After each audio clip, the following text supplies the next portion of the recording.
France stood alongside England, Russia, and the Holy Roman Empire, as well as the Ottoman Empire, as a major European power. Its army was formidable, and the monarchy emerged from the French Wars of Religion strengthened.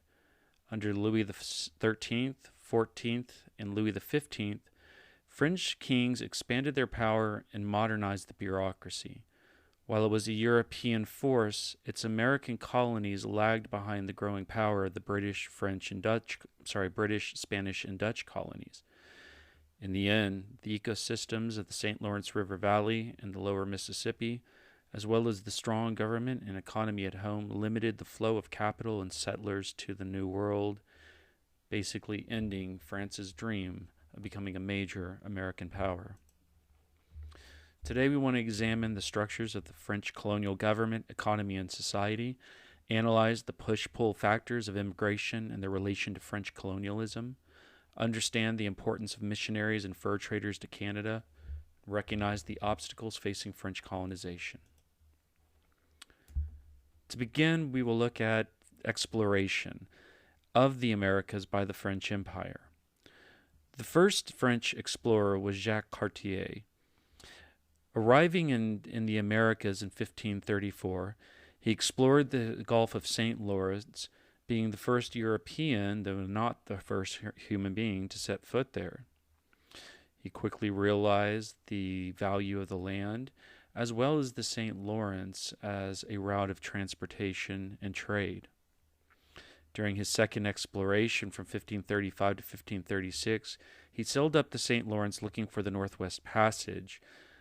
While he did not find that, he did encounter Native American villages, in fact, two major settlements at very important points in the river, strategically placed, perfect for defense and settlement.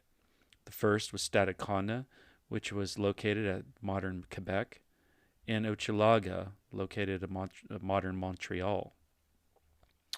However, true settlement did not occur yet. While the French did send fishing vessels to the region that established makeshift camps and some crude settlements, no serious attempt had been made, at least until the arrival of Samuel de Champlain. Samuel de Champlain arrived in the 1600s, and at that point, the only colonial settlement that the French had was a small fishing outpost at Tadoussac. It was established in 1600, but had failed to grow in any substantial manner. Samuel de Champlain, however, established the settlement of Quebec, which would later on turn into one of the most important cities in New France. After establishing Quebec, the French did attempt to send settlers to this region. However, they faced some very strong push and pull factors, some being more strong than the others. Keep in mind, push and pull factors are those forces that affect whether or not settlement, whether or not immigration occurs, and in how large of a number. Push factors usually are those that push a person out of their home, while pull factors draw them to another place. In the case of France, there were some distinct pull factors. First of all, there was the distance from New Spain. There was the fur trade, and there were indigenous allies to be had. It was located on a premium highway into a continent. And at Quebec, the river narrows, you have defensible heights, good harbor. In other words, it was perfect for protection. However, in the grand scheme of things, overall, there was a lack in both push and pull factors of bringing settlers to Canada.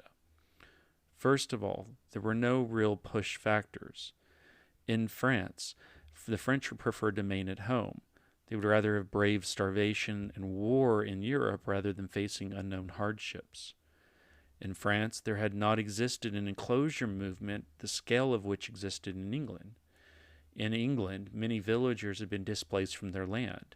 Under the old feudal system, villagers were allowed to live on their lord's manor. They were able to sow their crops in common fields. They were able to determine who had access to what part of the commons, for how long, and for what use. Much of their day-to-day lives were governed by local village councils. However, the demand for wool, the demand for mutton, the things that sheep could provide, quickly made this old feudal agricultural existence null and void, no longer attractive. Instead, many English landowners turned to raising livestock, and livestock did not require entire villages. In France, this did not happen.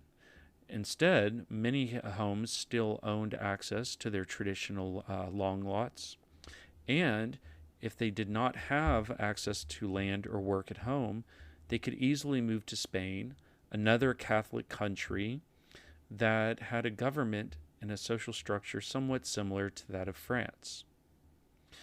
Furthermore, France did have some colonies in the Caribbean, and these Caribbean islands offered much more incentive to migrate there, especially since settlers could potentially grow incredibly wealthy off of the profits from sugar plantations. The final lack of a push factor came from the fact that at the time of the settlement of Quebec and through much of the 17th century, Huguenots, the Protestant population of France, were not permitted to immigrate to New France. This was completely opposite in England. In England, many dissenters became the principal colonists, especially in places like New England and Maryland and the Pennsylvania. Finally, there was a lack of pull factors. Aside from the defensive position of Quebec and its place along a major river of trade and travel, it had a very harsh climate. There were no established towns and fields, and it was located in the heart of strong Native American territories. Thus, any failure in negotiation and diplomacy could easily make a settlement there vulnerable. So the first successful attempts at colonization came not on the behalf of the population in general. Instead, they were members of the Catholic Church, and more specific, members of the Recollet and the Jesuit orders. In fact, the Jesuit order would become one of the primary instruments of colonization of French imperialism in the region. These missionaries approached their missionary efforts, their evangelical efforts, with that of a military. In fact, it was, in essence, a militant order established by a former soldier. Thus, when they recruited new members, there was an emphasis on education, on conversion, on physical training. In other words, you had to be physically capable of living in the Native American communities before they would send you. In addition to that, Jesuits were willing to learn late Native American languages and cultural ways. Thus, they were able to survive both outside of colonial settlements, but also to communicate with the people they lived among. However, there were disadvantages. First and foremost, the Jesuits did disrupt traditional native cultures. In addition to that, they carried with them many of the diseases that had proven so deadly along the eastern seaboard. Thus, they did experience successes at establishing missions and converting indigenous communities, but often, especially after the spread of an epidemic through villages and territories, they could also be viewed as the enemy.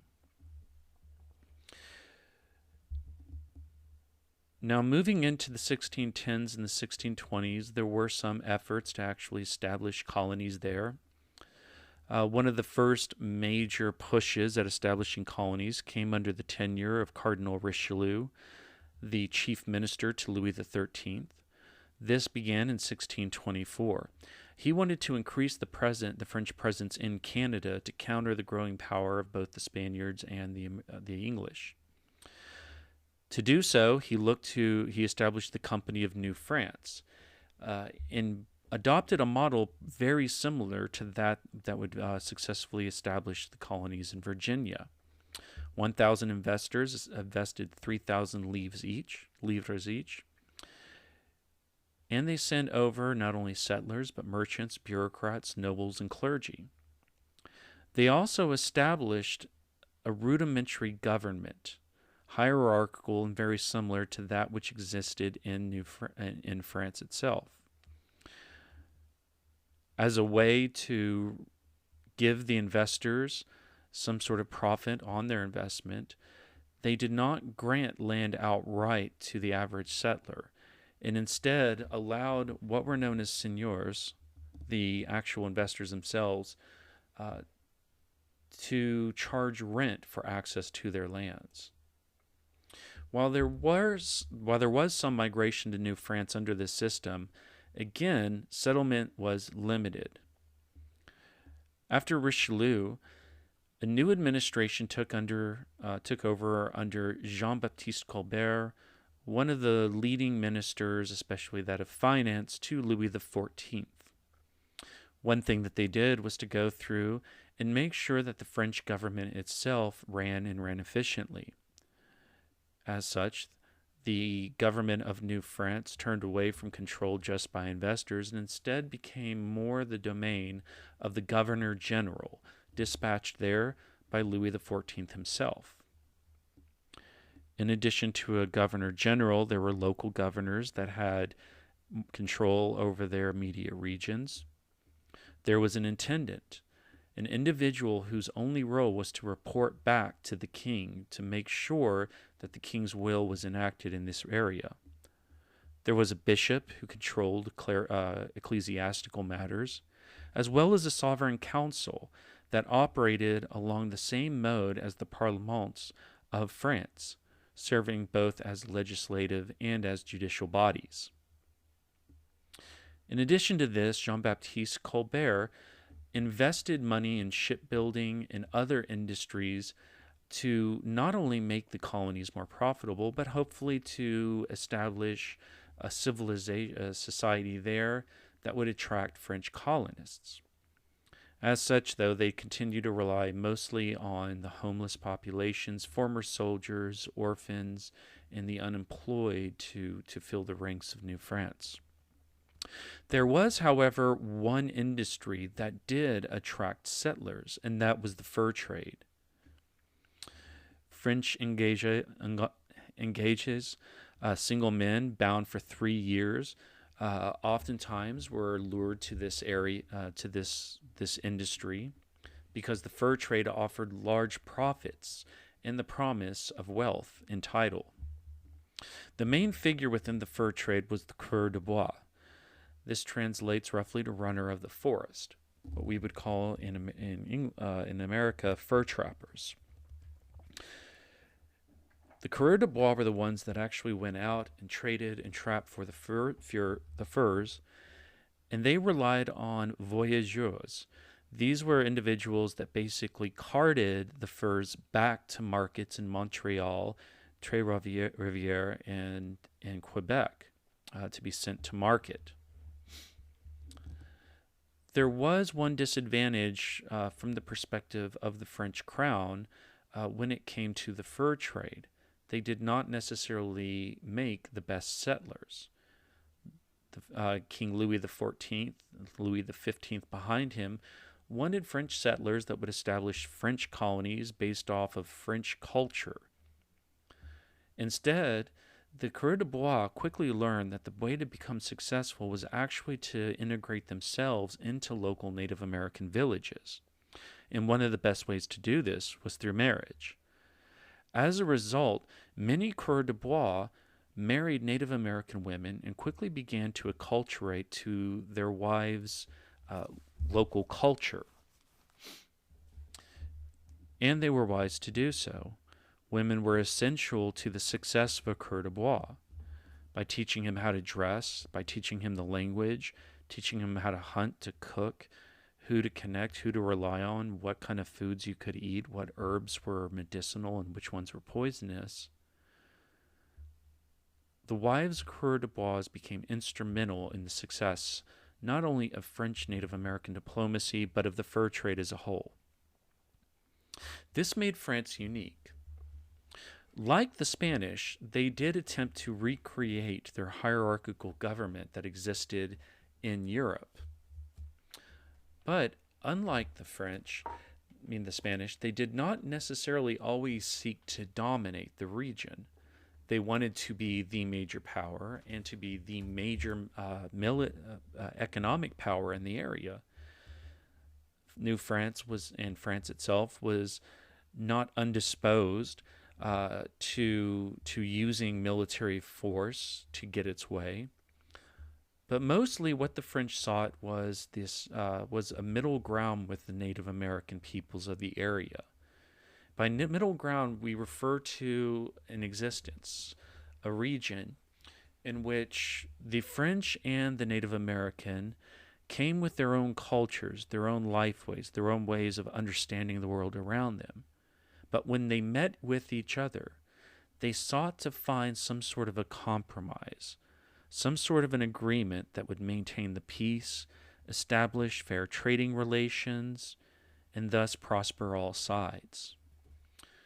The Spanish, on the other hand, simply wanted to conquer and to place the Native American villages squarely within Spanish society.